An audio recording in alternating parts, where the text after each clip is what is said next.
I'd spent my entire life believing my mother was a saint. Now I know she was a monster, and her sins were about to become ours. They say blood is thicker than water, but what happens when that blood is poisoned with lies? What do you do when you find out that the person you sacrificed everything for was living a secret life? It's a hard pill to swallow. I hope you're all doing okay out there, wherever you tuned in from. I hope your families are what they seem to be. My name is Garcelle.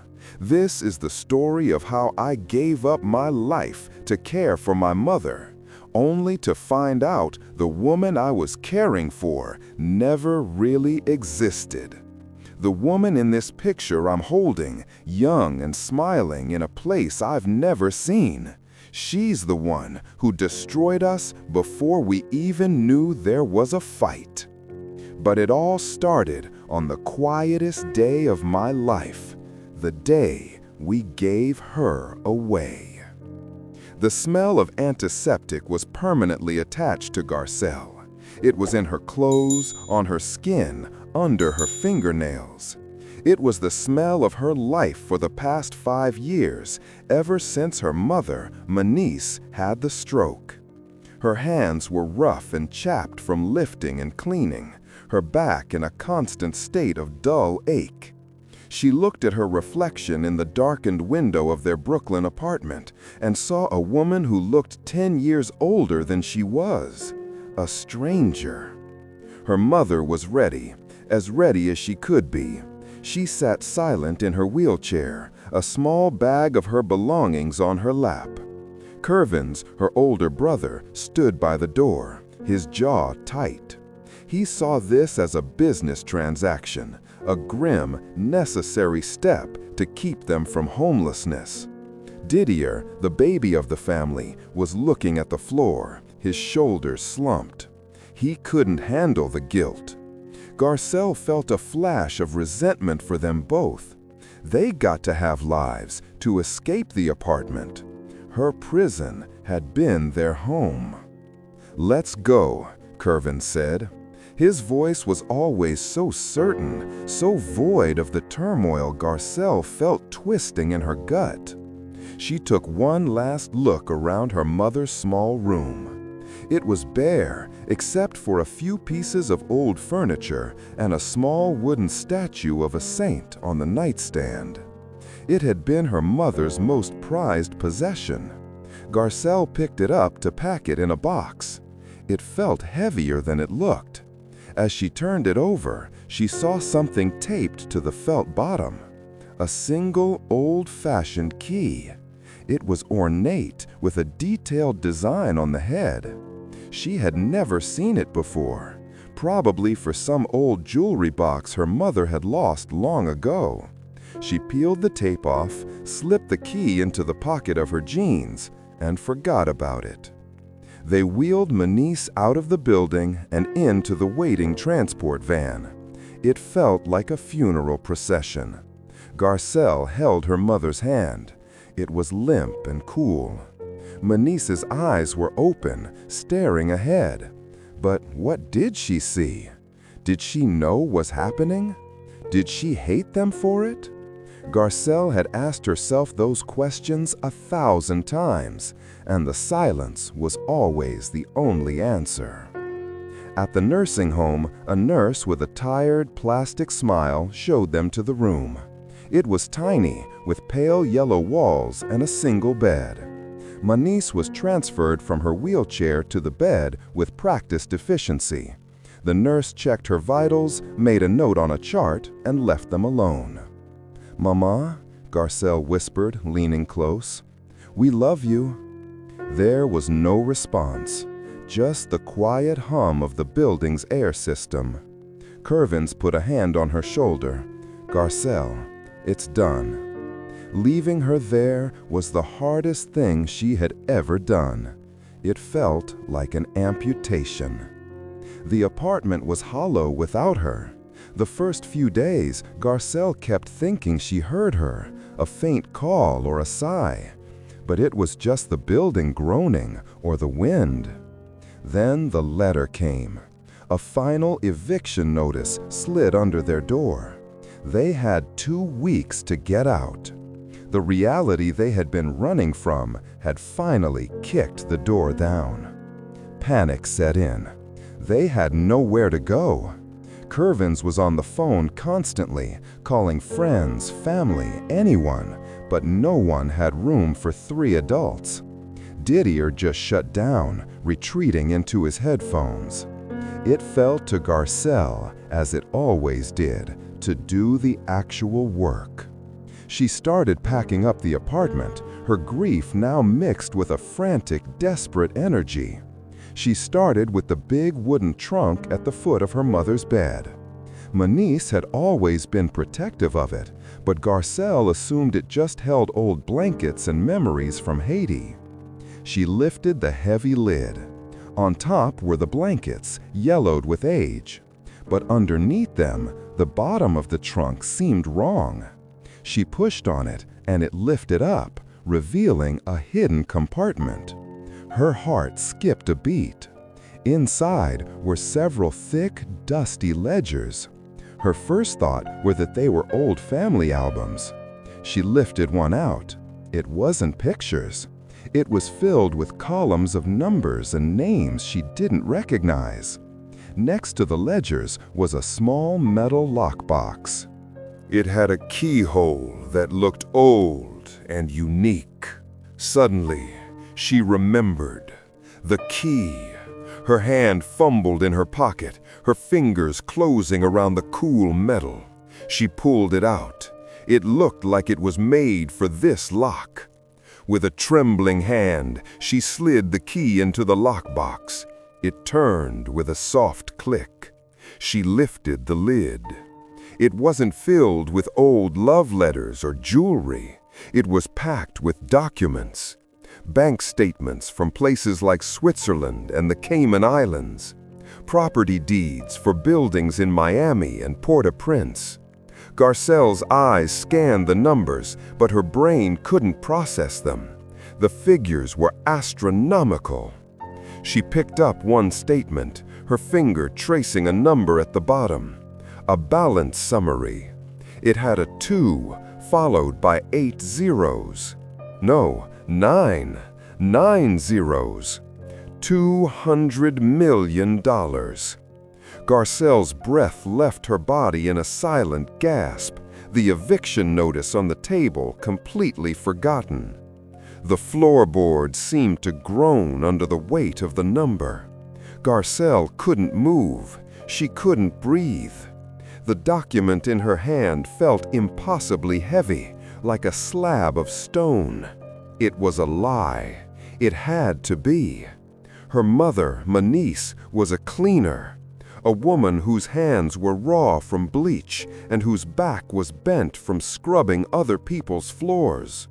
A woman who counted every penny, who reused tea bags, who patched their clothes until the patches needed patches. "Garcelle, you find something?" Curvin's voice cut through the silence.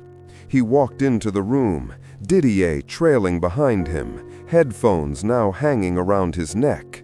They saw her kneeling on the floor, the open lockbox and scattered papers around her. "What is that?" Curvins asked, his tone shifting from impatient to concerned.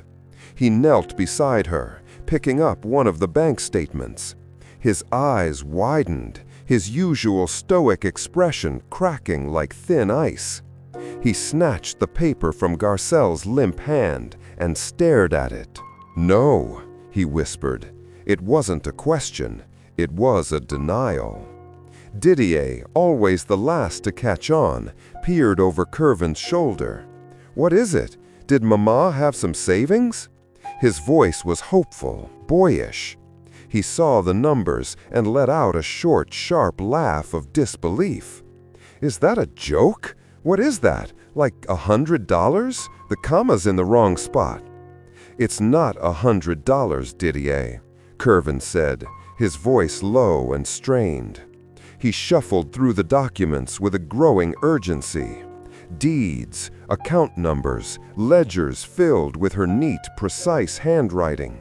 It's millions, hundreds of millions. The words hung in the dusty air. For a full minute, none of them spoke. The city noise outside, a distant siren, the rumble of a train, felt like it was from another world. They were in a bubble of impossibility. Then Didier broke the silence, a whoop of pure, unadulterated joy. "We're rich! We're rich! Oh my God, we're rich!" He grabbed Garcelle, pulling her into a clumsy, ecstatic hug. He was laughing, almost crying. No more eviction, no more counting change for the bus. We can buy a house. We can buy anything. Garcelle didn't hug him back. Her body was rigid.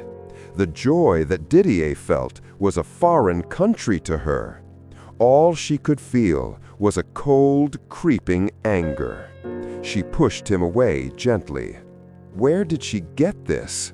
Garcelle's voice was a whisper, but it sliced through Didier's celebration. Didier stopped, his smile fading. "Who cares? She left it for us. It's ours." "How, Didier?" she pressed, her voice rising. "How does a hotel cleaner get $200 million? Why did she have this while we were starving, while I was changing her, cleaning her, giving up my entire life for her? Why did she let us suffer?" The accusation hung in the air, heavy and poisonous. The joy in the room died instantly. Curvins was still sorting through the papers, but his movements were now sharp, methodical. He was no longer in shock. He was analyzing a problem. "It doesn't matter right now," Curvin said, not looking at them. "What matters is that it's here. It's ours. This solves everything." "It solves nothing," Garcelle shot back. "It just asks more questions. This isn't right. This feels wrong, dirty." She remembered her mother's hands, always clean, smelling of soap. But was that a lie, too? "Everything is dirty," Garcelle said, finally looking up. His eyes were hard. "Being poor is dirty. Getting an eviction notice is dirty. This is just a different kind of dirt. A kind I can live with." He stood up, holding a thick ledger. "We need a plan. We can't just go to the bank. We don't know where this came from. We have to be smart." "I want a car," Didier blurted out, the reality of the money overwhelming his sense of the conflict. "A nice one, and a new apartment, one with a doorman." "Stop it, Didier," Curvin snapped. "You can't think like that. You think you can just walk into a dealership with a Swiss bank statement? They'll call the police. We have to be careful." Their family had operated on one frequency for so long: survival. They were a team because they had to be. Curvins was the provider, the one who worked 2 jobs and managed the bills. Garcelle was the heart, the caregiver who held them all together. Didier was the one they protected, the baby brother they hoped would have a better life. Now, in an instant, that dynamic was shattered. The money had introduced 3 new frequencies, and they were no longer in sync. Garcelle thought of her mother in that sterile nursing home room. She pictured her vacant stare. Was it all an act? Was she lucid this whole time, laughing at them? The thought was monstrous. It made her feel sick. "She knew," Garcelle said softly. "She knew we were putting her in that place. And she let us. She sat on all this money and let us throw her away." "Maybe she couldn't tell us," Didier offered, his voice small. "The stroke. The stroke didn't stop her from hiding this, did it?" Garcelle countered, gesturing at the hidden compartment. "She was smart enough for that." That night, none of them slept. They ordered food, the most expensive they could find on the delivery app, but it sat uneaten. They gathered in the small living room, the box of documents on the coffee table like a bomb. Curvins had taken charge, as always. He had a notebook out, making lists, trying to piece together the puzzle of their mother's secret life. He found a set of keys in the box. One was for a safe deposit box at a private vault in the city. Another was a car key, but for a brand they'd never seen her drive. "We go to the vault first," Curvins declared. "Tomorrow morning, together. We see what's in there. We don't touch any of the money until we speak to a lawyer. A good one, a specialist in international finance." Garcelle just nodded, her anger replaced by a deep, hollow exhaustion. She felt like a ghost in her own life. For 5 years, her purpose had been to care for Manice. Now, she didn't know who Manice was. If her mother was a lie, what did that make her? The daughter of a lie? Didier was scrolling on his phone, looking at things he could now afford. His face was lit by the screen, his expression one of pure, simple greed. He was already gone, lost in a world of wealth they hadn't even touched yet. As the first light of dawn crept through their grimy window, Garcelle noticed something. A dark car was parked across the street. It hadn't been there the night before. There was a man inside, just sitting there, watching their building. A shiver went down her spine. She told herself it was nothing, that she was just paranoid. But the feeling of being watched didn't go away. Later that morning, as Garcelle and Didier got ready, Curvins told them he needed to go out first to run an errand. He said he needed to get cash to pay a friend back. It seemed normal enough. Garcelle didn't question it. She was too lost in her own thoughts. But Curvins didn't go to an ATM. He walked several blocks in the opposite direction, looking over his shoulder twice. He entered a small copy shop and used the public machine. He carefully made copies of 2 documents from the box, the main statement from the Swiss bank and a property deed for a commercial building in Miami. He paid in cash, then walked to a post office. He sealed the copies in an envelope and mailed it to a private mailbox he had rented under a different name months ago, a precaution from a time when he worried about debt collectors. He walked back to the apartment, the original documents tucked safely back in his jacket. His face was a mask of calm. He was protecting his family. That's what he told himself.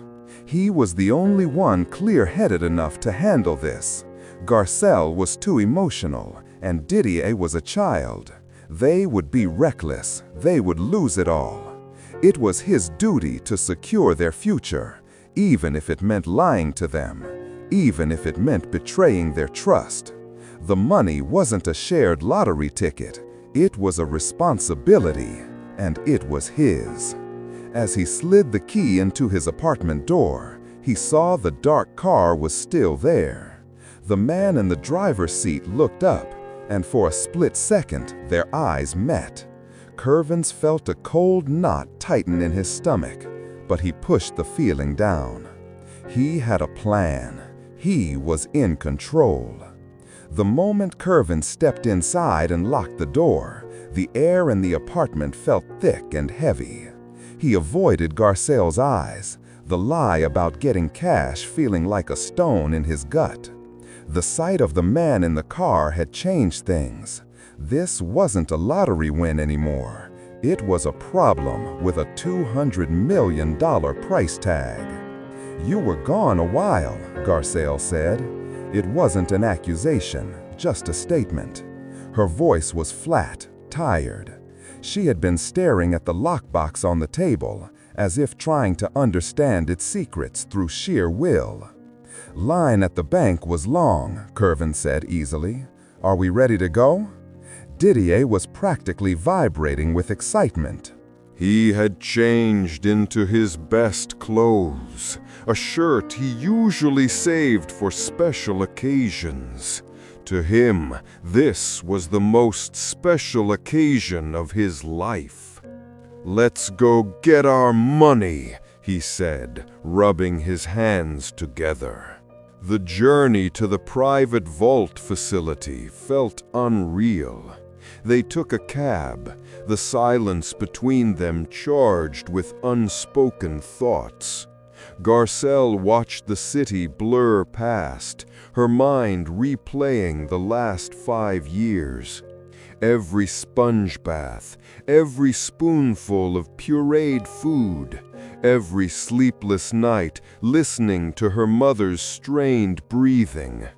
It all felt like a sham now, a performance she had been an unwitting part of. Curvins kept glancing in the side mirror, his knuckles white where he gripped his knee.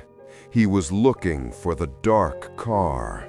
He didn't see it, but that didn't make him feel any better. Didier was oblivious, pointing out expensive cars on the street, already spending the money in his head. The vault was in a quiet, unmarked building. Inside, it was all polished wood and hushed tones. A man in a suit led them to a private room after Curvins presented the key and a piece of identification for Manice that they had found in the box. The attendant placed a long metal box on the table and left them, closing the door softly behind him. Curvins used the key.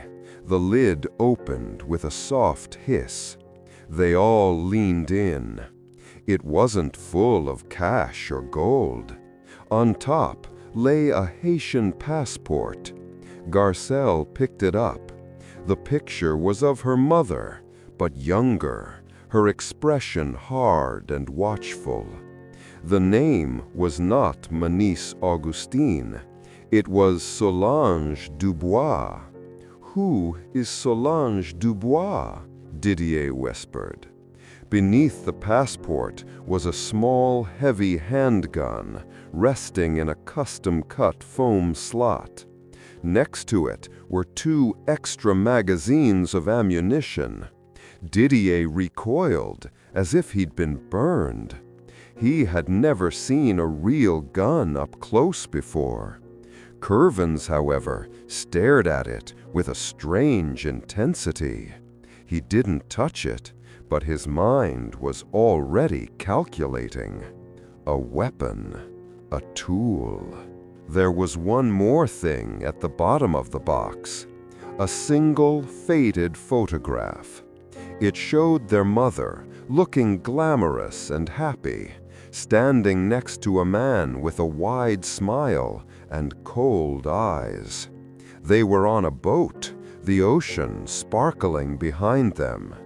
On the back of the photo, a date was written, along with 2 words in Creole, "My love." "This isn't our mother," Garcelle said, her voice trembling. She dropped the passport on the table. "I don't know who this woman is." She felt a profound and terrifying sense of separation, as if the woman who raised her had been a ghost all along. "She's our mother, and this is our money," Curvins insisted, his voice sharp. He quickly gathered the passport and the photo, leaving the gun. "We take this and we go. We figure this out at home." The argument started the second they were back in the cab and exploded when they walked into the apartment. "We have to go to the police," Garcelle said, pacing the small living room. "A fake name? A gun? This is cartel money, Curvins. I can feel it." "And say what to the police?" he shot back, throwing the passport onto the coffee table. "That our stroke victim mother has $200 million she didn't declare? They'll seize it all. We'll get nothing. Worse, we'll be suspects." I'd rather be a suspect with no money than be a rich corpse. Don't be so dramatic, Didier whined, sinking into the couch. Who cares what her name was? Maybe she was a spy. The money is real. That's all that matters. I'm not going back to being broke, Garcelle. I don't care what we have to do. His words, so simple and selfish, hung in the air. The bond between them, already strained, was stretching to its breaking point. They were no longer a family united by poverty. They were three strangers with competing desires. Curvins wanted control. Didier wanted luxury. Garcelle wanted an escape. But she was realizing there was nowhere to run. It was then that she saw him. He was not on the couch or by the door. He was simply there, sitting in the worn armchair in the corner of the room, as if he had been there all along. He was a man with a face like a cracked desert floor, every line telling a story of violence. He wore a simple suit, but it did nothing to soften his presence. The room suddenly felt very cold. Didier saw him next and let out a small yelp, scrambling backward on the couch. Curvin spun around, his hand instinctively going to his pocket before realizing he had no weapon. He froze. The man smiled, but it was a smile with no warmth, no light. It was the smile of a predator that knows the hunt is over. "You have had a busy day," he said. His voice was calm, with a thick, rolling accent. "Please, sit. We have much to discuss about your mother, or, as I knew her, Solange." No one moved. They were paralyzed. The man's gaze drifted to the documents on the table. "Ah," he said, nodding slowly. "You found her nest egg. She was always very good at hiding things. The best I ever knew. Who are you?" Curvins demanded, his voice tight with fear he was trying to hide. "How did you get in here?" "The lock on your door is a child's toy," the man said dismissively. He stood up, his movement slow and deliberate. He was not a large man, but he filled the room. "My name is Jean-Baptiste, and I was your mother's business partner a long time ago. We worked for a very powerful man in Port-au-Prince. Your mother, she was in charge of the accounts, our treasurer. She kept track of every dollar that came in." He walked over to the coffee table and picked up the photograph of their mother on the boat. He looked at it for a long moment. "She was also in love with the boss's son," he said, his voice laced with something that might have been old pain. "This man here, they were going to run away together. But your mother, she was more ambitious than he was. She did not just want to run away. She wanted to take everything." He tapped the photo. "She poisoned him, took the ledgers, and disappeared with $200 million of our employer's money. Our money." Garcelle felt the floor drop out from under her. A murderer. Her mother was a murderer. "The stroke," Garcelle whispered, the words catching in her throat. Jean-Baptiste looked at her, his eyes holding a sliver of something that looked like pity. "Was not a stroke. 5 years ago, we found her. One of my associates was imprecise. He was supposed to bring her back for a conversation. Instead, he put a bullet in her head. A miracle she survived. But her silence has been her shield. Until now. The pieces clicked into place with horrifying clarity. Her mother's silence wasn't a prison. It was a fortress. She wasn't a victim they had been caring for. She was a criminal hiding in plain sight. "The money belongs to us now," Kervin said, finding his voice. "She left it to us." Jean-Baptiste chuckled, a dry, rattling sound. "Nothing belongs to you. You are the children of a thief.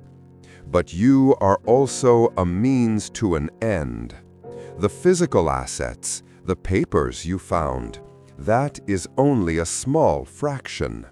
20, maybe 30 million.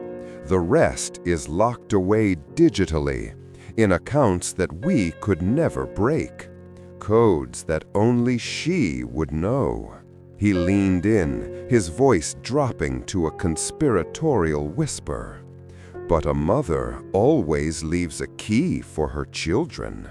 A birthday, an anniversary, a favorite psalm, something. You are the key. You will find those codes. You will transfer the full amount to an account I provide." "And if we don't?" Didier asked, his voice trembling. Jean-Baptiste straightened up and walked to the window, looking down at the street. "The man I work for, he is not a patient man. He has been waiting 30 years to get his money back. He has other teams looking for you. They will not be as polite as I am. They will not ask. They will simply start taking pieces of you and of each other until you give them what they want." He turned back to face them. The finality in his eyes was absolute.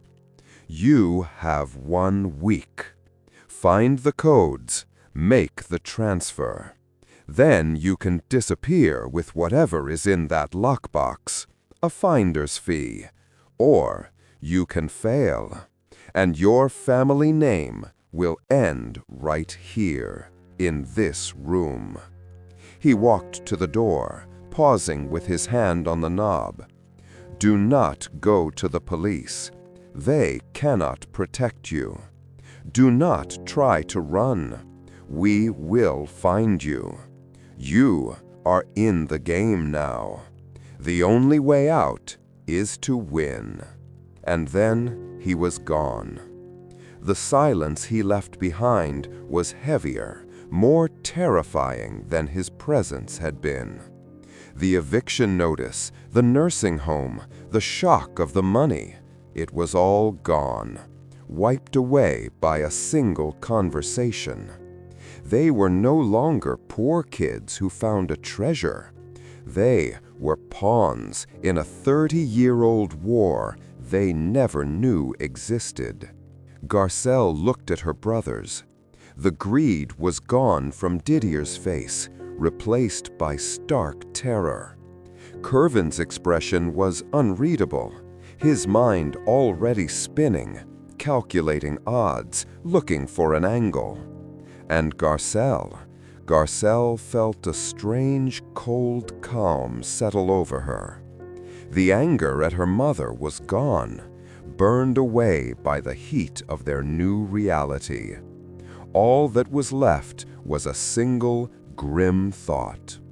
Their mother had been a monster to survive, and now, to live, they would have to become her children. The click of the door latch echoed in the small apartment like a gunshot. For a long moment, nobody breathed.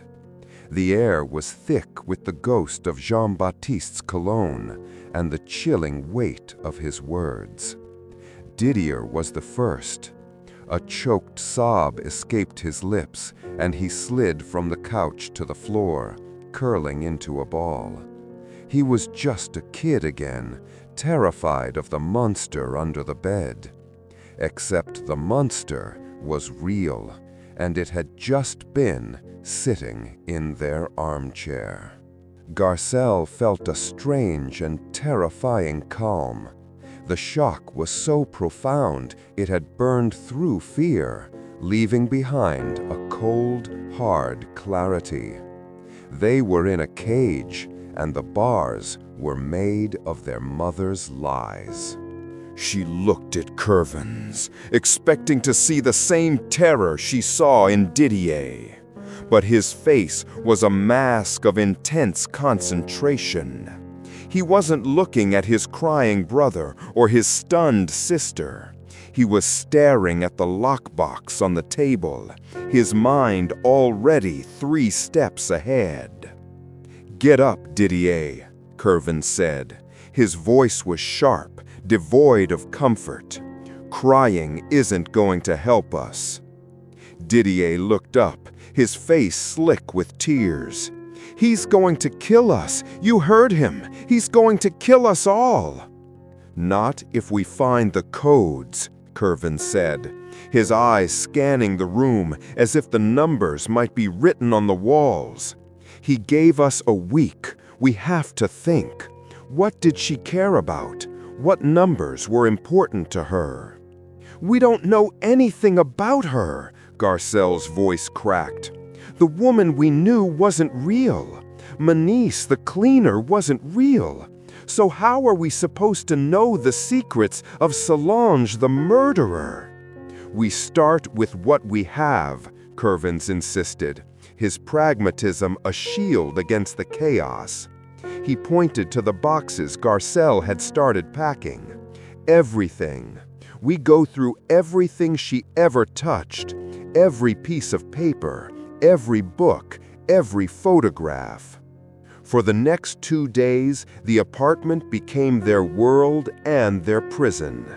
They kept the blinds closed, the silence punctuated only by the rustling of paper and the distant sounds of a city that had no idea they were hostages in their own home. Curvins worked with a feverish intensity, creating piles, cross-referencing names from the ledgers with old address books, looking for a pattern. Didier, spurred by fear, worked alongside him, his hands shaking as he handled his mother's old things. Garcelle moved like a robot through the tasks. Each item she touched was a betrayal. She found a small, worn-out notebook where her mother had meticulously tracked every dollar they spent for years. 10 cents for a loose onion, $1.50 for a subway ride. Seeing the pathetic sums recorded in the same neat handwriting that detailed million-dollar transactions made her physically ill. She remembered a night when she was 16, crying because she couldn't afford the dress her friends were all wearing to a school dance. Her mother had held her, saying, "Money is not what matters, my love. A clean heart is the only true wealth." Garcelle threw the notebook across the room, a strangled cry of rage escaping her. She felt like a fool. Her entire life's worth of sacrifice built on a foundation of cruel, calculated deceit. "What is wrong with you?" Curvin snapped, not looking up from a ledger. "She watched me cry over a $50 dress, Curvins. She watched you work until you collapsed from exhaustion, all while she was sitting on a dragon's hoard of gold. This isn't a treasure hunt. It's the scene of the crime." "And we are the only witnesses," Curvin said, his voice dangerously low. "So stop feeling sorry for yourself and find something useful." His cruelty shocked her. This wasn't the brother who had always protected her. This was a stranger, his eyes hard and glassy with a desperate ambition she had never seen before. On the third day, Didier found something. Tucked inside their mother's old Bible was a worn piece of paper. On it was a list of Bible verses: John 3:16, Psalm 23:4, a series of 10 different verses, each with a specific chapter and verse number. "This has to be it," Didier breathed, a spark of hope in his eyes. Numbers, what else could it be? It felt right. A devout woman hiding her codes in the Word of God. It was the kind of poetry that felt true. For the first time in days, they felt a sliver of relief. This could be their way out, an apparent resolution. "Okay," Kervin said, taking the paper. "Okay, this is good." He pulled out one of the bank documents with a website address for an online portal. "I'm going to try it, but I'm doing it alone, in my room. If I type this in and it alerts them, I don't want them to see all three of us on the computer camera." It made sense, but Garcelle felt a prickle of unease. "We should do it together," she said. "No," Kervin said, his tone final. "I'm the oldest. I'll take the risk." He took the paper and went into his bedroom, closing the door firmly behind him. Garcelle stood in the living room, the closed door feeling like a wall between them. Didier was pacing, muttering prayers under his breath. The silence stretched.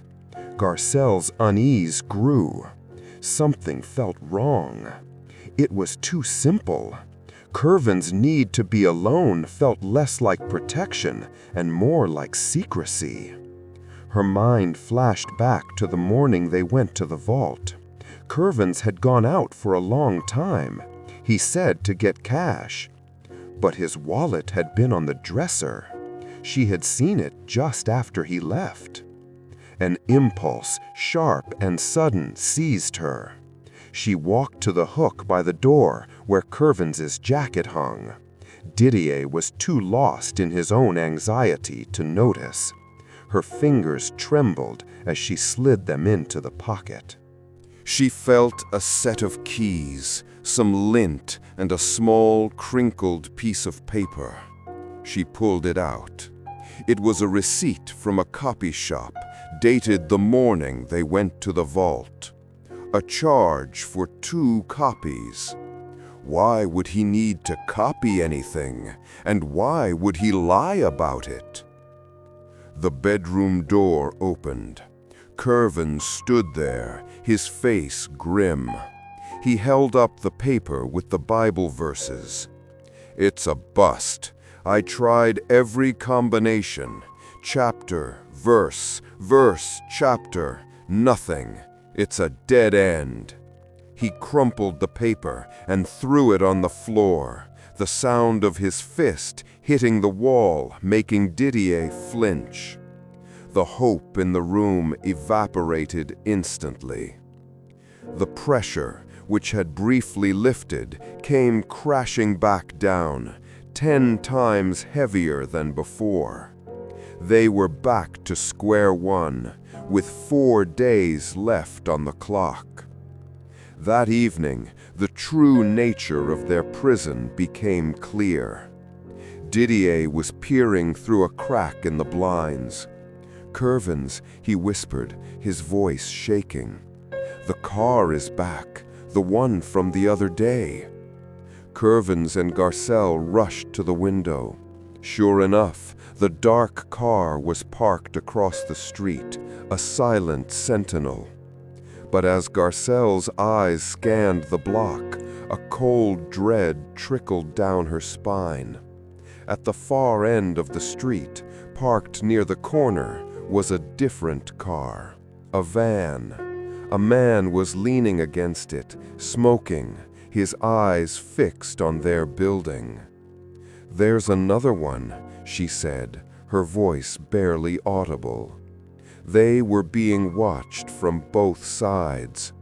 Jean-Baptiste's warning about other teams wasn't a threat, it was a fact. They were completely, utterly trapped. The walls of the apartment seemed to shrink, pressing in on them. Didier finally broke. "I can't do this," he sobbed, sliding down the wall. "Let's just call him. We'll give him the box, the deeds, everything we found. Maybe he'll let us go." "And you think he'll believe that's all there is?" Kervin sneered.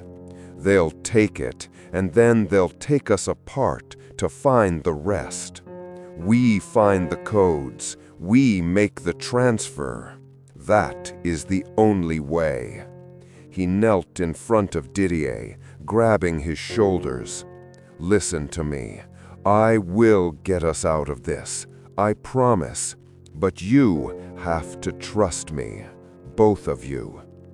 Didier, desperate for a leader, for a way out of the terror, nodded frantically. "Okay, Kervins. Okay. Whatever you say." He looked over at Garcelle, his eyes pleading. "Just listen to him, Garcelle. He knows what he's doing." Garcelle felt a profound sense of isolation. She looked from Didier's terrified face to Kervin's determined one. She was the only one who saw the danger in him. The receipt in her pocket felt like a burning coal. He wasn't just trying to save them. He was hiding something. He had a plan of his own. Defeated, she walked away from them, back into the ruins of her mother's room. She needed to breathe air that wasn't thick with her brother's fear and ambition. Her eyes landed on the small wooden statue of the saint she had packed away. She had almost forgotten about it. She picked it up. It still felt too heavy for its size. She ran her fingers over the carved wood, a relic from a life she no longer understood. Kervins appeared in the doorway behind her. His expression was set, his decision made. "I know what we have to do next," he announced, his voice leaving no room for argument. "It's not in here. It's with her." Garcelle turned to face him, clutching the statue. "What are you talking about?" "Maman," he said, the word sounding strange and foreign. The stroke might have silenced her, but she's not stupid. The information has to still be in her head. "We're going to the nursing home, and we're going to get it from her." The idea was monstrous. To go to that sterile room, to look into their mother's vacant eyes and try to torture a $200 million secret out of her broken mind. Garcelle stared at her brother, at the man she had known her entire life, and for the first time, she was truly afraid of him. Garcelle stared at him, the small wooden saint cold in her hands. The thought of using their mother, of trying to force information from her broken mind, was vile. It crossed a line she didn't know existed. "No," she said. The word was quiet, but absolute. Kervin's patience, already worn thin, snapped. "What people, Garcelle? People who want to live? Look out the window. They are watching us, waiting. In a few days, they will stop waiting, and they will come through that door. Your morality isn't going to save us then. There has to be another way." "There is no other way," he yelled, his voice echoing in the small room. "We looked. The codes aren't here. They are in her head. We need them." Didier, who had been listening from the living room, came to the doorway. His face was pale, his eyes wide with fear. "He's right, Garcelle," he said, his voice barely a whisper. "What else can we do? I don't want to die." Garcelle looked at her younger brother, at his terrified face, and felt a profound sense of betrayal. He was choosing the monster he knew over the ones he didn't. "You would do that to her? After everything?" she asked him, her voice pleading. "She did this to us," Didier cried out, his fear twisting into anger. "This is her fault, all of it. We are just trying to fix her mess." The two of them against her. The family she had held together was turning on her, their fear a weapon pointed straight at her heart. The receipt in her pocket felt heavy, a secret she had been holding for Curvins. Not anymore. "You're not trying to fix anything," Garcelle said, her eyes locked on Curvins. "You're just trying to get paid." She pulled the crumpled receipt from her pocket and held it out. "You lied to us. You said you were getting cash from the bank. You went to a copy shop. What did you copy, Curvins? What part of our mother's secret life did you decide to keep for yourself?" Curvins's face went blank. The surprise lasted only a second before it was replaced by a cold, hard anger. Didier looked back and forth between them, confused. "What is she talking about?" "It's none of your business," Curvins told him, his gaze never leaving Garcelle. "It's all of my business," she shot back. "You're making plans without us. You're hiding things. You're not trying to save this family. You're trying to save yourself." "Of course I made copies," Curvins finally admitted, taking a step toward her. "Did you really think I would trust you with the original documents? You who wants to run to the police? Or him?" He gestured dismissively at Didier, who would probably trade a deed for a new watch. "I am the only one thinking clearly. I am the only one who can get us through this.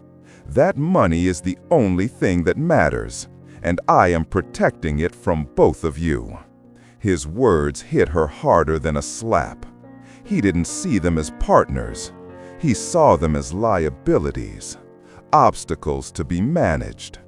The foundation of their entire relationship, the unspoken pact of three siblings against the world, crumbled into dust. They weren't a team. They were competitors. "So what is it, Curvins?" she pressed, her voice trembling with rage. "You get the money and leave us behind? Is that the plan?" "My plan is to keep us alive," he said through gritted teeth. "And right now, that plan involves going to the nursing home. Are you with me or are you against me?" He wasn't asking her. He was giving her an ultimatum. He turned to Didier. "What about you? Are you going to sit here and cry with her? Or are you going to help me get us out of this?" Didier looked at Garcelle, his eyes begging her to just agree, to make it stop. But she couldn't. She just shook her head slowly, a silent no. Didier's face fell. He took a deep breath and looked at Curvins. "I'm with you," he said, his voice small but firm. "Tell me what to do." Garcelle felt the last bit of ground beneath her feet give way. She was completely alone. Curvins nodded, his focus already shifting to logistics. He was in command now. "Good. Here's what we do. We can't just walk out the front door. They'll follow us. We have to create a diversion. Didier, you're going to order a bunch of food delivery, 3 different places, all scheduled to arrive at the same time. When they get here, you create a scene in the lobby. Argue about the order, say something is missing, anything to get the drivers and the building security focused on you. Make a lot of noise." He then turned to Garcelle. "While he's doing that, you and I will go out the back service exit. It leads to the alley. We'll have a few minutes before they realize what's happening. It's the best chance we have." She didn't want to go. Every part of her screamed to fight him, to refuse. But what was the alternative? Staying here, a prisoner to him and Didier, or letting him go alone to their mother? The thought of what he might do to ma niece, his desperation overriding any shred of humanity he had left, was unbearable. She had to go. She had to be there to protect her mother from her own son. "Fine," she said, the word tasting like defeat. As Didier got on his phone to order the food, his hands shaking, Curvins went to the coffee table and started sorting through the documents, choosing a few to bring with them. Garcelle watched him, a cold dread settling in her stomach. He had lied about the copies. What else was he lying about? Her eyes fell on the crumpled ball of paper on the floor, the one with the Bible verses he had claimed was a dead end. He had made such a show of his frustration, punching the wall. It had seemed so real at the time. While Curvins had his back turned, she walked over him and picked it up. She smoothed it out, her eyes scanning the list of verses. He said he had tried every combination. But had he?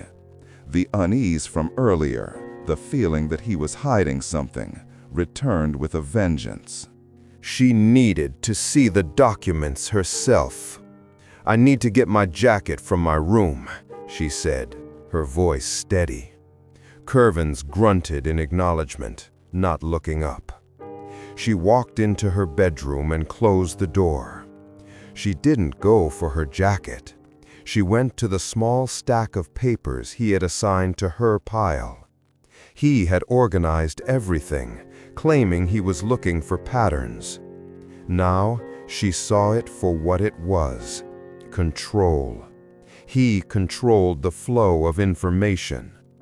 Her fingers leafed through the papers, bank statements, property deeds, all the things they had looked at together. But then she found one that was stuck to the back of another, a thin single sheet of paper. It wasn't a statement from an offshore account. It was a wire transfer confirmation from a domestic bank, one she recognized. The transfer was for $50,000. The date on it was from yesterday afternoon, right after Curvins had locked himself in his room to test the codes. Her blood ran cold. She scanned the rest of the document. The funds had been moved from an account under the name Manise Augustin, a smaller local account they hadn't known about. And the receiving account? It was not in her name. It was not in Didier's name. The account belonged to Curvins Augustin, sole ownership. He hadn't failed. He had succeeded. The Bible verses. One of the combinations had worked. It had given him access to this account. He found money, real and accessible money, and he had taken it. He had emptied the account and moved the funds to a place only he could reach. And then he had walked out of that room, crumpled the paper, punched the wall, and lied directly to their faces. The entire performance was a lie. His frustration, his anger, his declaration that they were at a dead end, it was all an act designed to keep them scared, to keep them dependent on him, while he quietly built himself an escape route. He wasn't trying to save them. He was using them as tools to unlock the bigger prize, and once he had it, he would be gone. The betrayal was so total, so absolute, it left her breathless. This wasn't just about greed. This was a deeper sickness. He had looked at his family, the people who loved him and trusted him, and had decided they were less than money. She slid the transfer slip into her pocket, her heart hammering against her ribs. Jean-Baptiste and his men outside were a physical threat. They were dangerous. But the real enemy, the most immediate and intimate danger she faced, was her own brother. The plan to go to the nursing home wasn't a desperate last resort. It was the next step in his private plan. He wasn't going there to save his family. He was going there to finish a robbery that their mother had started 30 years ago.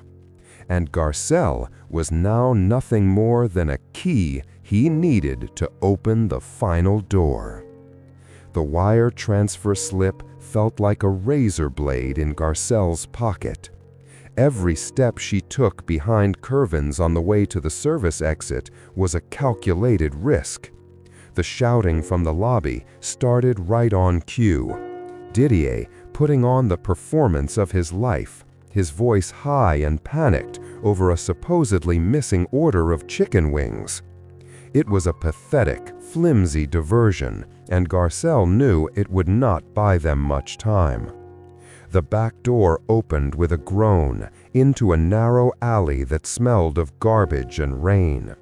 For a moment, they were just two figures swallowed by the shadows of the city. Then Curvin started walking, his pace quick and determined, and she had no choice but to follow. They flagged a cab on the next avenue.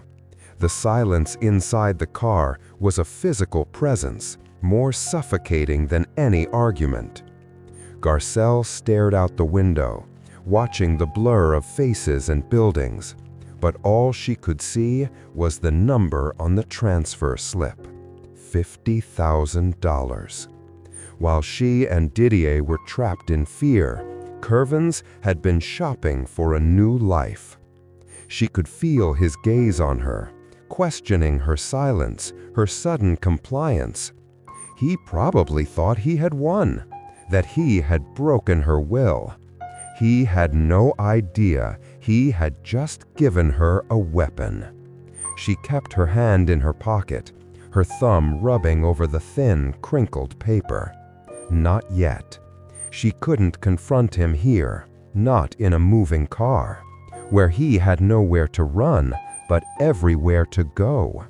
She needed him trapped, just like he had trapped them. The nursing home was just as she remembered. The pale yellow walls, the smell of disinfectant and despair. It was a place where people came to be forgotten. A wave of guilt washed over her as they walked down the hallway. She had put her mother here. Whatever monster Manise had been, Garcelle had still signed the papers. They reached the room, and Curvins pushed the door open without knocking. Manise was exactly as they had left her, lying in bed, her eyes fixed on the ceiling. A tray of untouched food was on a small table beside her. Curvins didn't even say hello. He walked straight to the bed, pulling the ledger and the photo of the man from a folder. He was all business. "Solange," he said, his voice low and sharp. He held the photo in front of her face. "Do you remember him? Do you remember the boat?" Manise's expression did not change. Her eyes didn't even seem to focus on the image. "The money, Maman," Curvins pressed, his voice losing its forced calm. He opened the ledger, pointing to a column of numbers. "The codes. Where are the codes for this? A birthday? An anniversary? The date you killed him? Garcelle felt sick. He was talking to her like she was a faulty machine he was trying to reboot. She stepped forward, placing a hand on his arm. "Curvins, stop it. This isn't going to work." He shook her hand off. "Stay out of this, Garcelle." He leaned closer to their mother, his voice dropping to a harsh whisper. "They're coming for us. The people you stole from. They're going to kill your children because of what you did. You owe us this. Give us the codes." Nothing. Just the quiet, rhythmic beep of a machine by the bed. It was the only sign of life in the room. Just then, the door creaked open. It was Didier. His face was flushed, his breathing ragged. The diversion was over. He looked from Curvins leaning over the bed to Garcelle's horrified face. "Did it work?" he whispered. "Did she say anything?" "She said nothing," Garcelle answered, her eyes locked on Curvin's back. "But he has." Curvin straightened up slowly, turning to face her. His eyes were cold. "I told you to stay out of it." "Did you?" Garcelle said, her voice dangerously calm. She pulled the folded slip of paper from her pocket. "Did you tell me to stay out of it when you were in your room testing the Bible verses? The ones you told us were a dead end?" She unfolded the paper and held it up. Curvin's eyes flickered to it, a flash of recognition, of being caught.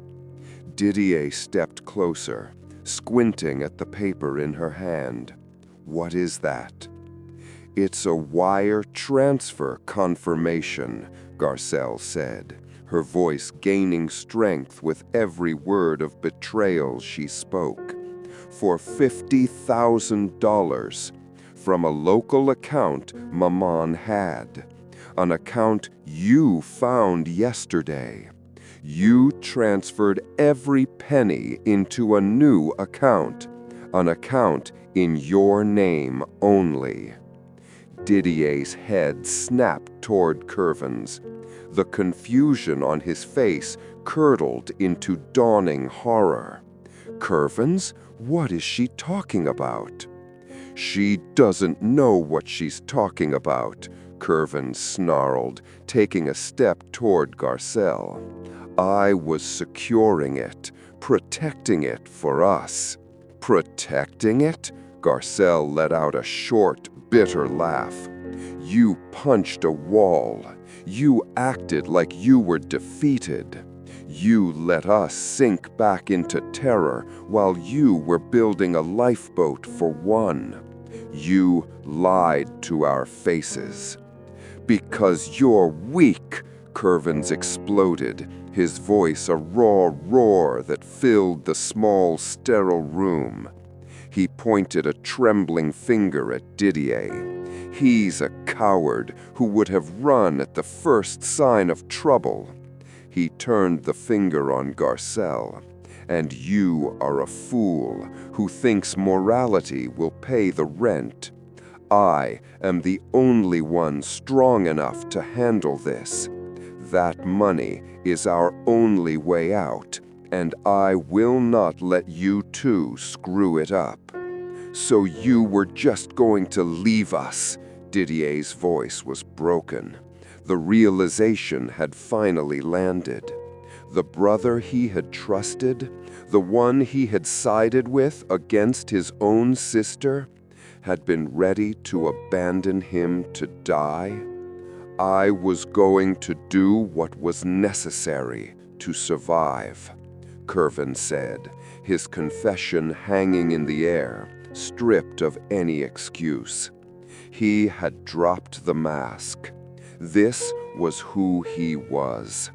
a man who would feed his own family to the wolves to save himself.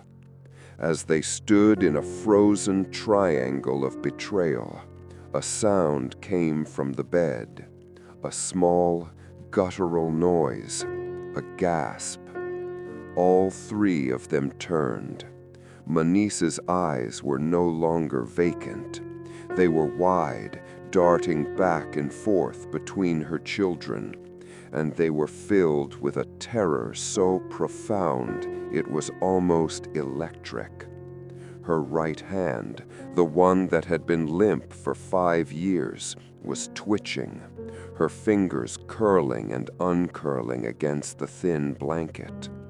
She understood. She had understood everything. Curvin saw it first, the flicker of consciousness, the spark of fear. He saw an opportunity. In an instant, his rage was gone, replaced by a chilling, predatory focus. He moved past Garcelle, brushing her aside as if she were a piece of furniture. He knelt by the bed again, but this time he wasn't looking at his mother. He was looking at his siblings. "You see, Maman," he said softly, his voice a venomous caress. "They don't understand. They are getting in the way." He reached out and grabbed Garcelle's arm, his grip like iron. She tried to pull away, but he was too strong. "The men outside are watching. If you don't give me the codes, I will walk out of this room right now. I'll take my $50,000 and disappear, and I will leave them here for Jean-Baptiste to find. I will leave Garcelle and Didier." He was using them. He was using his own sister, his own brother, as a threat against their mother. He was negotiating for the fortune, using their lives as collateral. Garcelle stared at him, at this stranger wearing her brother's face, and felt a despair so complete it hollowed her out. This was rock bottom. Not the poverty, not the eviction, not even the cartel. This was it. This moment, in this room, with her family destroying itself from the inside out. The enemy wasn't at the door. He was holding her arm. "You're a monster," she breathed, the words barely audible. Curvin smiled, a thin, cruel line. "I'm her son," he said, looking back at the terrified woman in the bed. "Now, Maman, the codes." Suddenly, the door swung open. A nurse stood there, her smile faltering as she took in the scene. Curvin snatching his hand back from Garcelle's arm.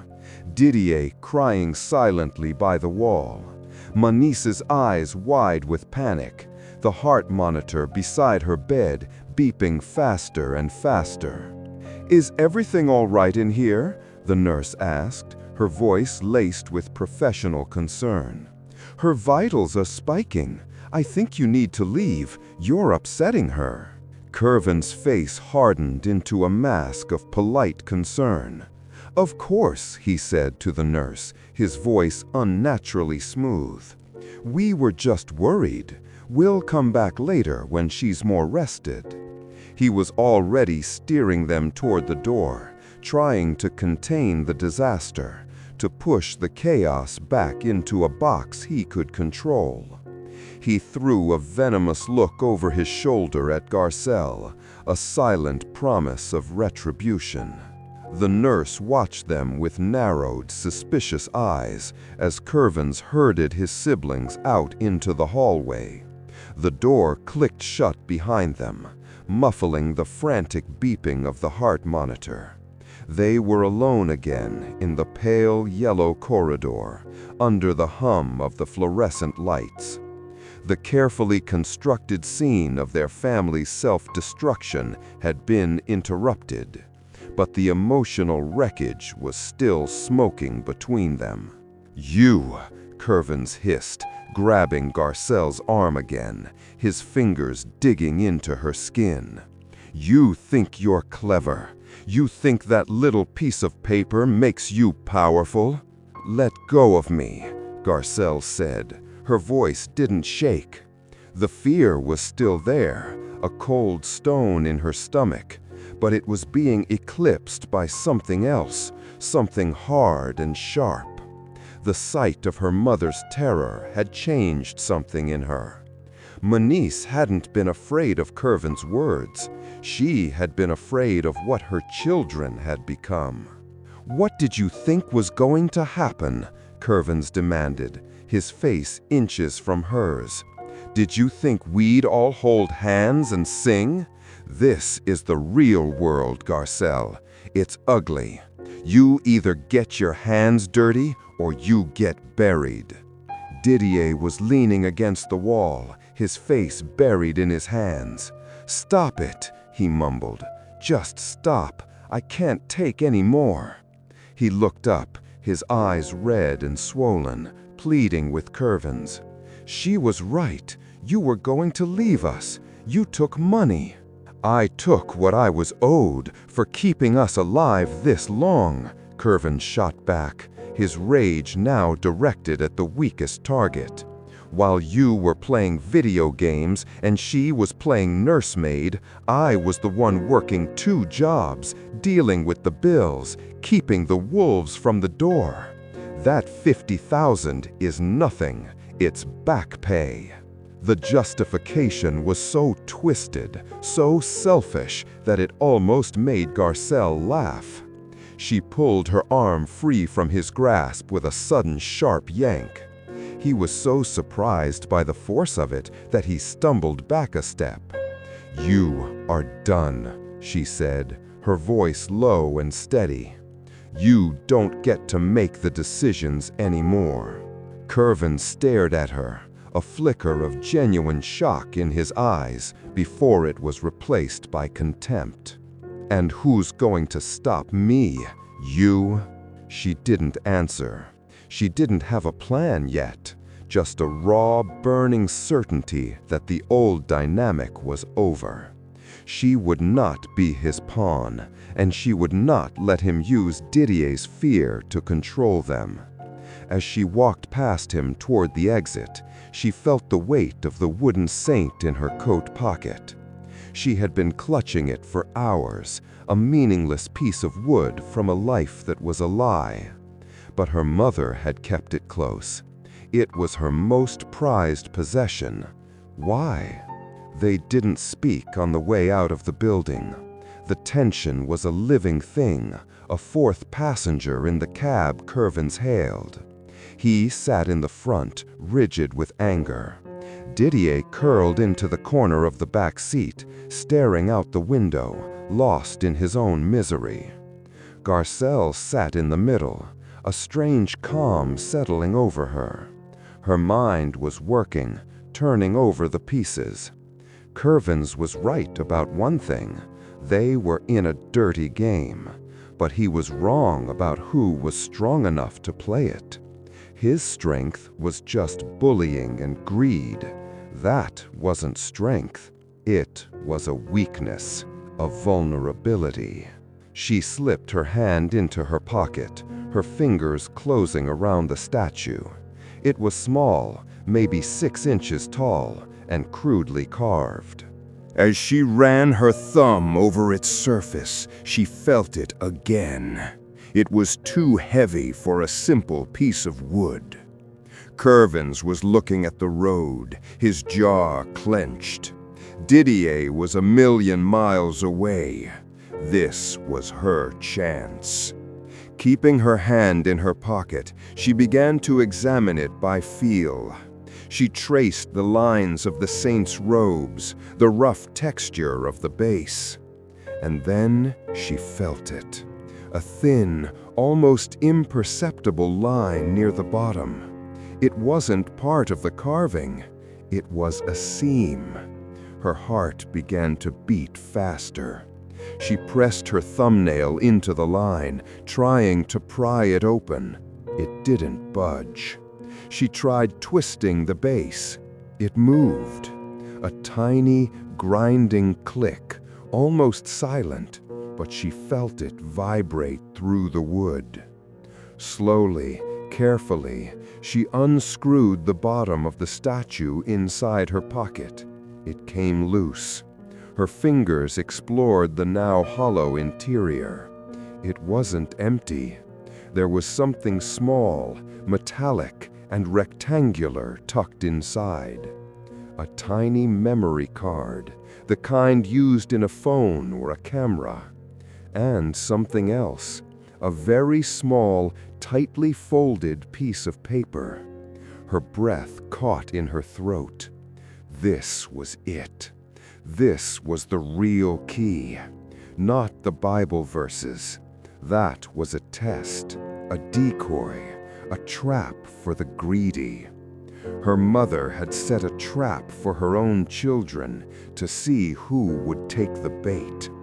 Curvins had found the small local account, the $50,000, and he thought he had won. He had no idea it was just the first lock on a much bigger door. Her mother had left this statue for Garcelle.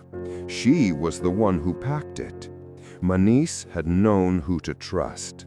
She had trusted the caregiver, the daughter who had sacrificed everything, the one who wouldn't just be looking for the money. A wave of emotion so powerful it almost made her dizzy washed over Garcelle. It wasn't anger or betrayal. It was a profound, aching connection to the mother she thought she'd lost. Solange Dubois wasn't just a monster. She was a survivor, a woman who had planned for every possibility, even the greed of her own son. And she had left a path, a secret map, for the daughter she believed was strong enough to follow it. She had seen Garcelle's worth all along. Her years of caregiving hadn't been a sacrifice thrown into a void. They had been a test of character, and she had passed. This discovery was the evidence that changed everything. The game wasn't over. It had just truly begun, and the rules had changed. "Pull over here," Garcelle said to the driver. Her voice was clear and loud. The cabbie looked in the rearview mirror. Curvins turned around, his face a mask of confusion and annoyance. "What are you doing? We're not home yet." "I know," she said. "I'm getting out." She handed the driver a $20 bill from her wallet. "This should cover it." "Garcelle, don't be stupid," Curvins ordered. "Get back in the car." She opened the door and stepped out onto the busy sidewalk. She turned to face him through the open door. Didier looked at her, his expression a mixture of fear and hope. "The plan has changed, Curvins," she said. Her eyes were as hard as his had ever been.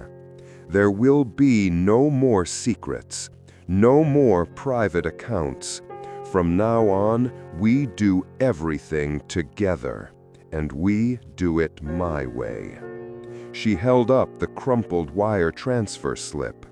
"This is my leverage. You want to disappear with your 50,000? Fine. I'll call Jean-Baptiste myself and tell him everything I know. I'll tell him about your secret account. I'll tell him you're the one to hunt. You won't last a day." Curvins stared at her, his mouth slightly open. He was seeing her for the first time, not as his emotional little sister, but as an opponent. "What do you want?" he asked, his voice low. "I want to win," she said. "Not just survive, not just escape. Win. We get all of it, and we get out. But we do it on my terms. You will give me the password to that account you opened. We will split that 50,000 three ways right now for resources. And then you are going to listen to me. No more lies, no more lone wolf moves. Are we clear?" She was standing in her truth, no longer a victim of his ambition. She was rewriting the story. He could stay broken by his greed, or he could join her and fight. For a long moment, he just looked at her. The sounds of the city swirled around them. A horn blared.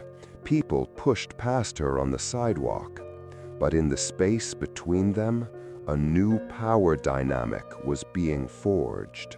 He had underestimated her.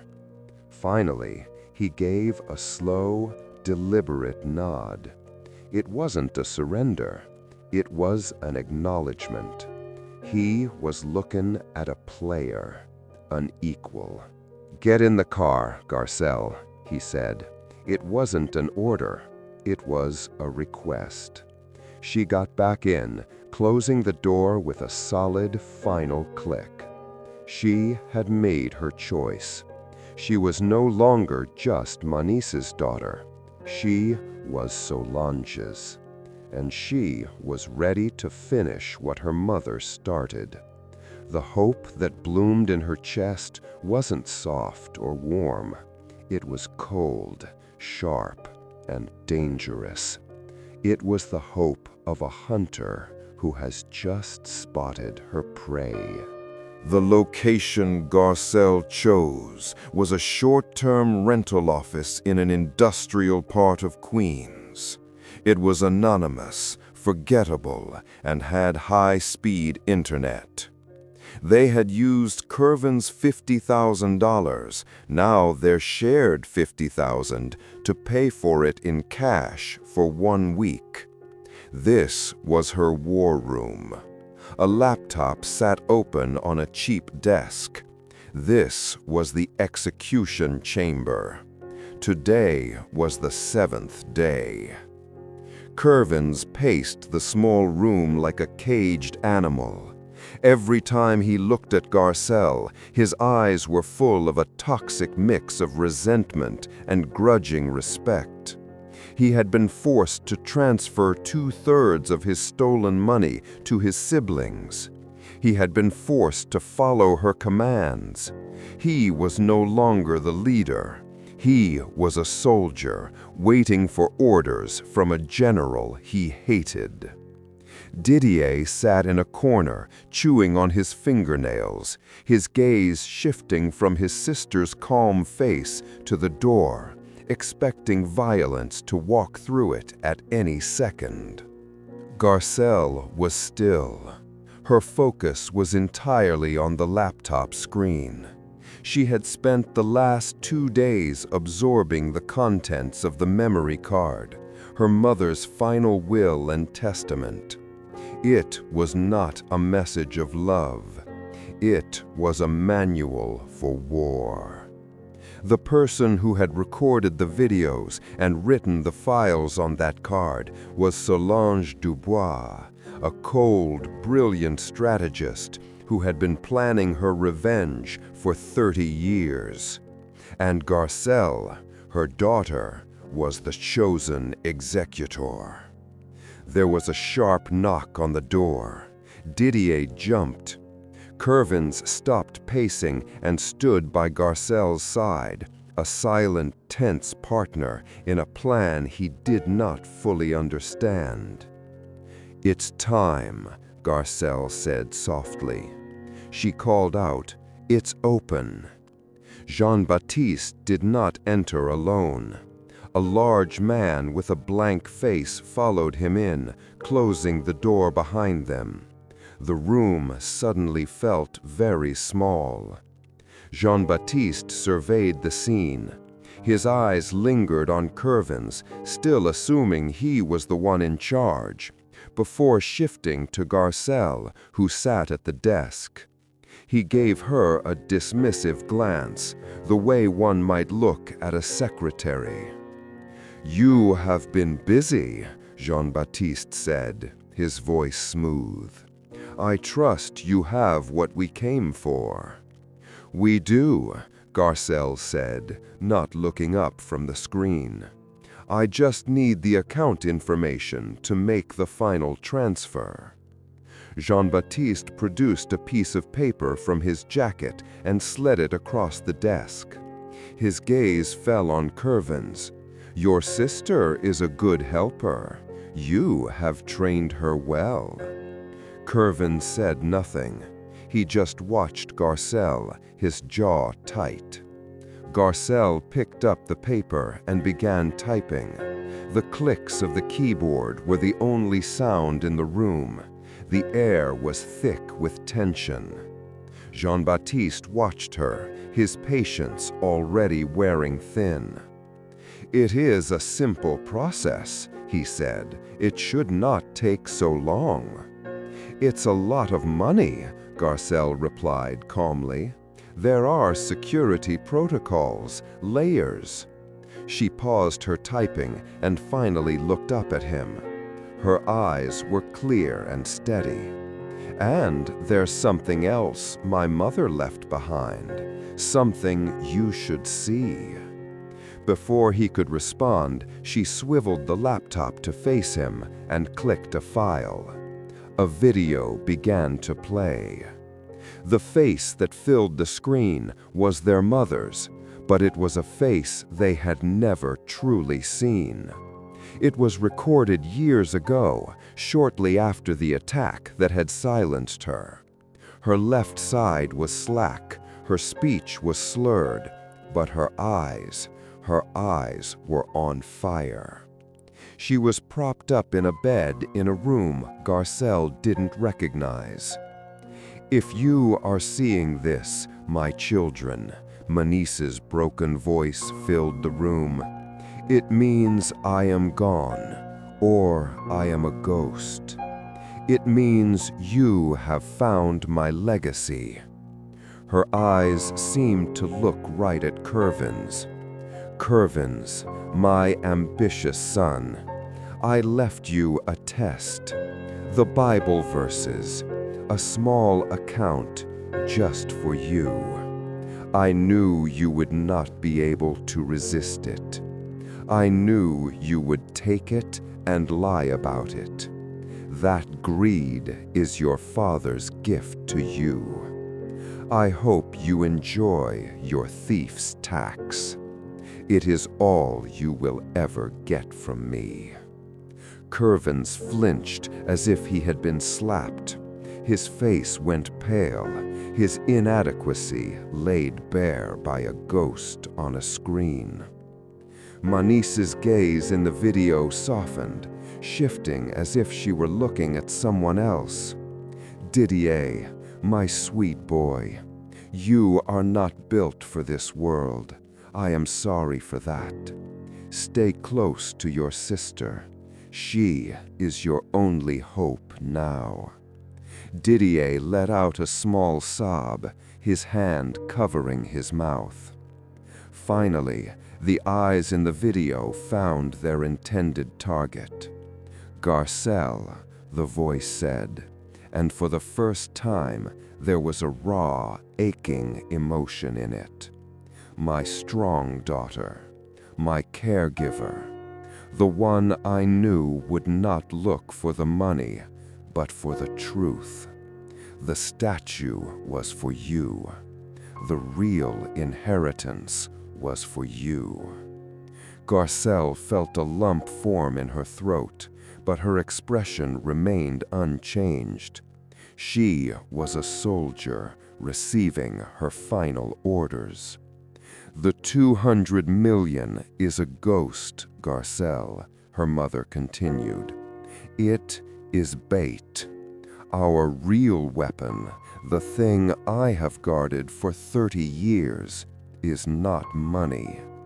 It is information.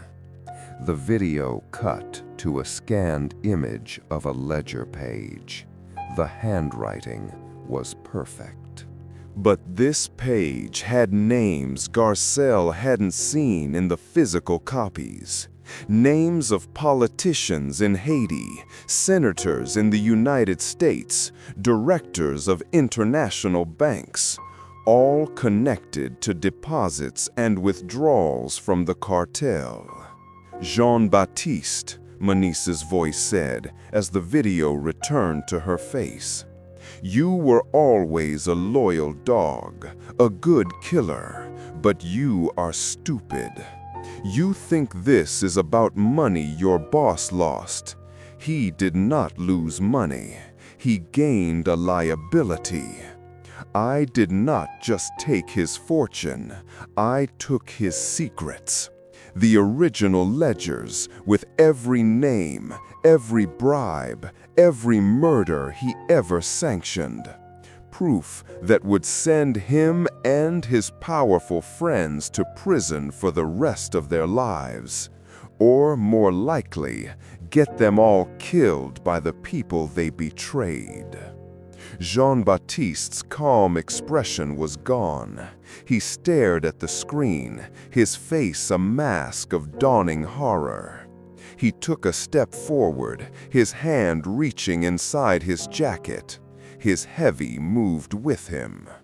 Stay where you are, Garcelle commanded, her voice cutting through the air like a blade. Jean-Baptiste froze, his eyes darting from the screen to her.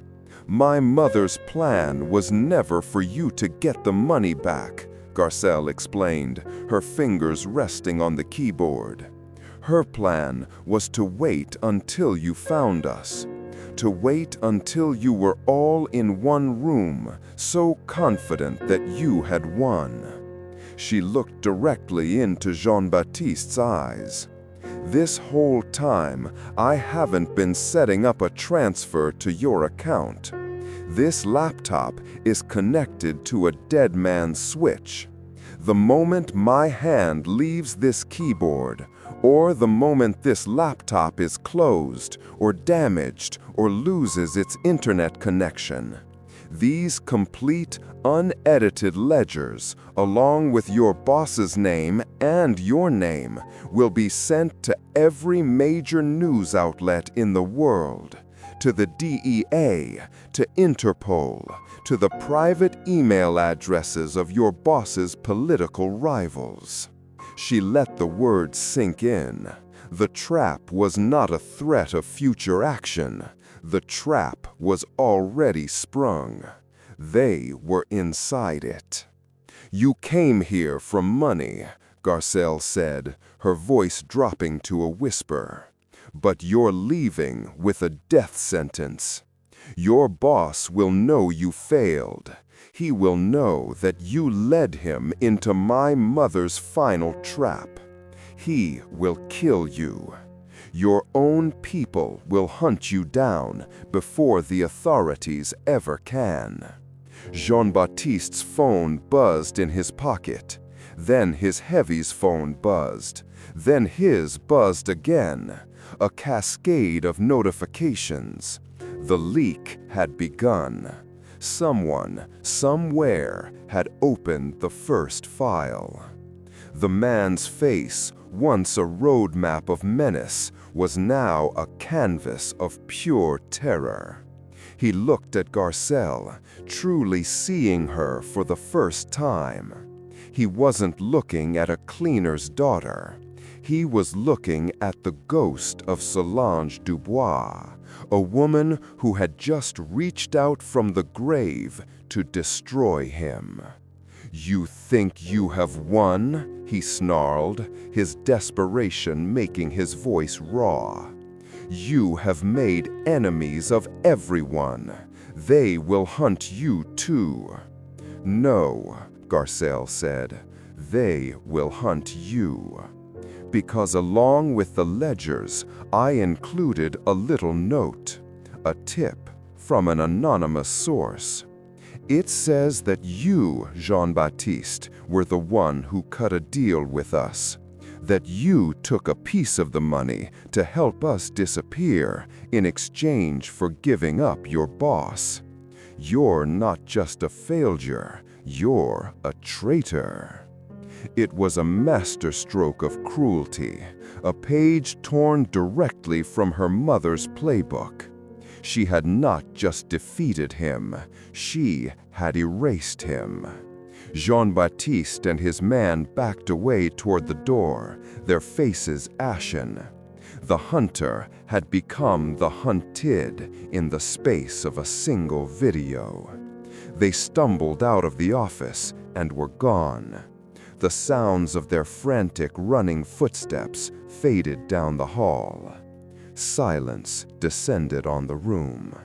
It was over.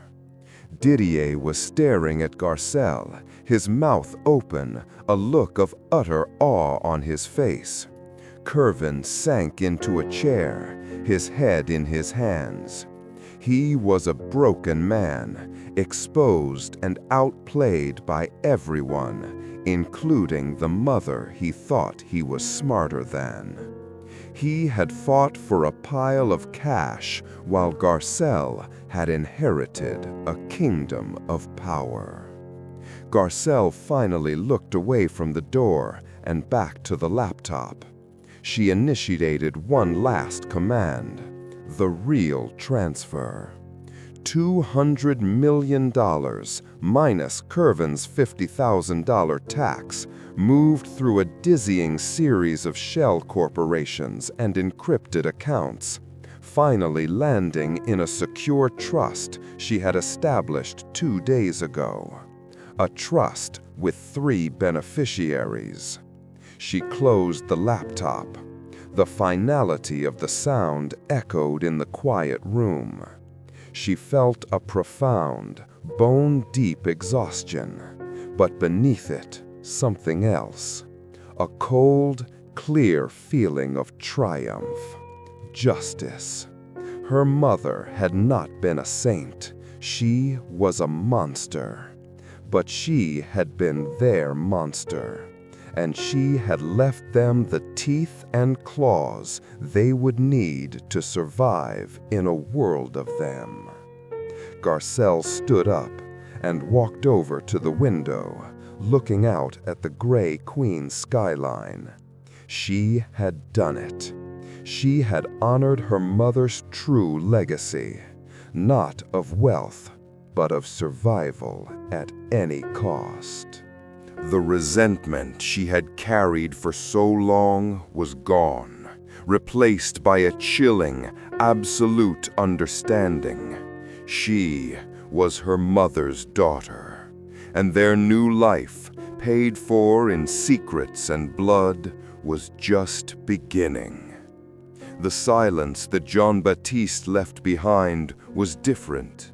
It wasn't heavy with fear anymore.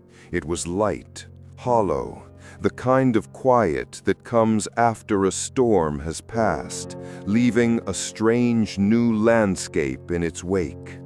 For a full minute, the only sound was Didier's ragged breathing.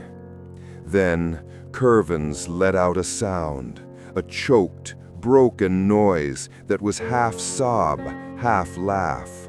He slid down the wall until he was sitting on the floor, his head in his hands. "She beat me," he whispered into his palms. "From her bed, from 5 years ago. She knew exactly what I would do." The arrogance was gone, stripped away, leaving behind the raw, humiliated core of the man. He looked up at Garcelle, his eyes red. "I'm sorry," he said, the words sounding rough and unused. "Garcelle, I was wrong about everything." Garcelle looked down at her brother, the man who had been her tormentor and her rival just an hour ago. She didn't feel anger. She didn't feel pity.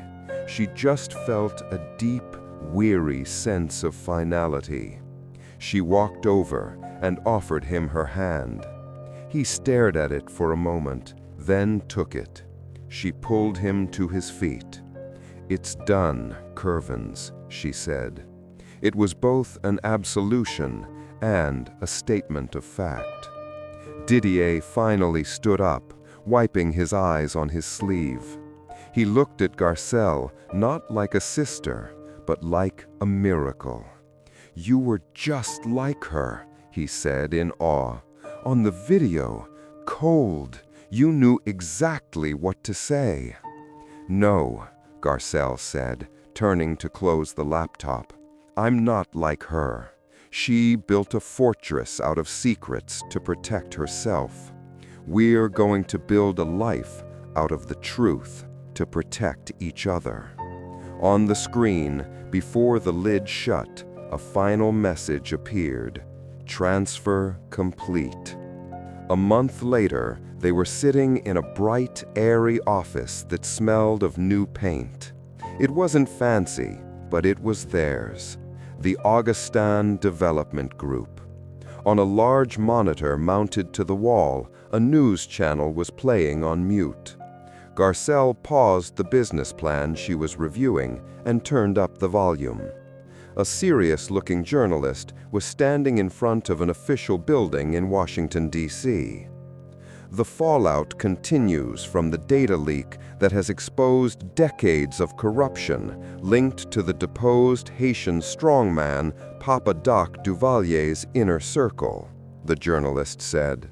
The screen showed the face of the man from Manise's photograph, the boss, looking old and defeated as he was led away in handcuffs by federal agents.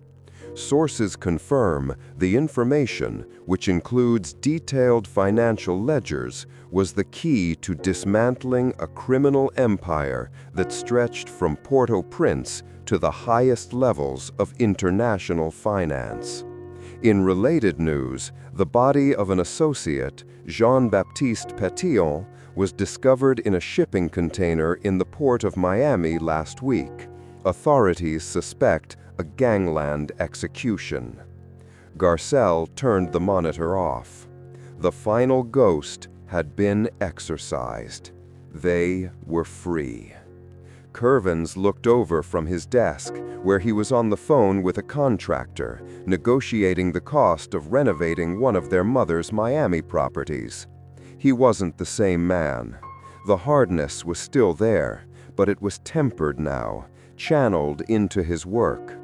He had a brilliant mind for business, and for the first time, he was using it to build something, not just to escape something. He caught Garcelle's eye and gave her a small, respectful nod. He had accepted his new role. He was the COO, but she was the CEO. It was her vision, her rules. Didier walked in, carrying 3 cups of coffee. He wasn't a frightened kid anymore. He had enrolled in a local community college, studying architecture. He had a purpose that was entirely his own. The preliminary designs for the community center came in, he announced, placing a coffee on Garcelle's desk. They had decided their first project would be to use one of their mother's neglected properties in their old Brooklyn neighborhood, turning it into a resource for immigrant families. It was Garcelle's idea. It was a way to clean the money, to turn a fortune built on pain into something that could heal. "Good," Garcelle said, smiling. "We'll go over them after lunch." The easy rhythm of their lives felt like a miracle. They worked together, ate dinner together, and for the first time since they were small children, they talked.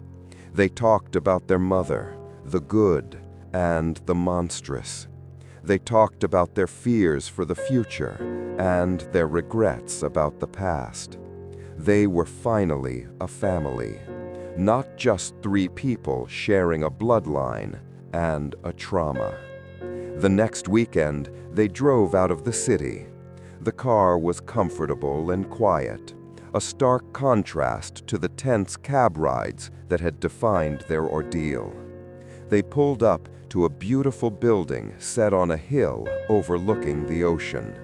It wasn't a nursing home. It was a private, long-term care residence, a place filled with light, music, and the scent of salt air. Manice was in a sunroom, sitting in a comfortable wheelchair, a soft blanket over her lap. She was looking out at the waves. Her expression was placid, peaceful. The terror they had seen in her eyes that day was gone. They didn't know if she truly understood where she was or who was paying for it. It didn't matter. Garcelle knelt beside her wheelchair and took her mother's hand. It was warm. "Hi, Maman," she said softly. Curvins and Didier stood behind her, their hands resting on the back of the wheelchair. They stood there for a long time in silence, the three of them together, watching the tide roll in. There was no anger left. There was no need for answers. There was just a quiet, profound acceptance of the woman who had given them a life of poverty, a legacy of violence, and in the end, a future they could never have imagined. As they got ready to leave, Garcelle felt a faint pressure on her hand. She looked down. Her mother's fingers had tightened around hers, just for a second. It was enough. That picture I showed you at the beginning, the one of my mother, young and smiling, I keep it on my desk now. It doesn't feel like a lie anymore. It feels like a piece of a puzzle, a very complicated one. She wasn't a saint or a monster. She was a survivor. And she did what she had to do to make sure we would be too. The money didn't save us. The truth did. Finding out who we really were and what we were capable of, that's what set us free.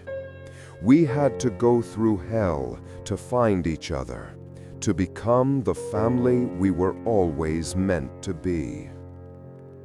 I hope our story found you at the right time. Maybe you're going through your own storm right now, feeling like the walls are closing in. Just know that you're stronger than you think you are. Sometimes the only way out is through. Thank you for spending this time with me, with us. It means a lot to share this. If you felt a connection to our journey, if it made you think, do us a favor and hit that like button. It really helps the channel reach people who might need to hear a story like this. And if you want to be here for the next chapter, make sure you subscribe and turn on notifications. We have so many more stories to tell. Stories about impossible situations and the incredible ways people find their way through them. What did you think of the choice I made at the end? What would you have done? Let me know down in the comments. I read every single one. Stay safe out there, look out for each other, and we'll see you in the next one.